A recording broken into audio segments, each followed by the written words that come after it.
कहानी सुदामा और कृष्ण की अटूट मित्रता। एक समय की बात है जब एक गरीब ब्राह्मण और एक शक्तिशाली राजा के बीच की दोस्ती ने दुनिया को सच्ची मित्रता का अर्थ समझाया। ये कहानी भगवान कृष्ण और उनके बाल सखा सुदामा की है। सुदामा और कृष्ण बचपन के मित्र थे, जिन्होंने एक ही गुरुकुल में शिक्षा प्राप्त की थी। समय बीतने के साथ कृष्ण द्वारका के राजा बन गए और अपार धन संपत्ति के स्वामी बन गए, जबकि सुदामा एक अत्यंत गरीब ब्राह्मण बने रहे, जो अपनी पत्नी और बच्चों के साथ अभाव में जीवन जी रहे थे। एक दिन सुदामा की पत्नी ने उनसे कृष्ण के पास जाकर मदद मांगने का आग्रह किया।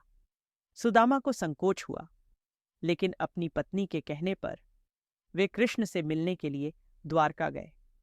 उनके पास कृष्ण को देने के लिए कुछ नहीं था, केवल थोड़े से सूखे चावल, पोहे थे, जिन्हें उनकी पत्नी ने एक पोटली में बांध दिया था।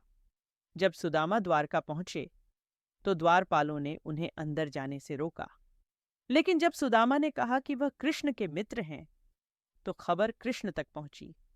कृष्ण सुदामा का नाम सुनते ही नंगे पैर दौड़ते हुए महल से बाहर आए। उन्होंने सुदामा को गले लगाया और उन्हें अपने महल में ले गए। उनका शाही सम्मान किया। कृष्ण ने सुदामा से बचपन की बातें की। जब कृष्ण ने सुदामा से पूछा कि वे उनके लिए क्या उपहार लाए हैं, तो सुदामा को अपने पोहे देने में बहुत संकोच हुआ।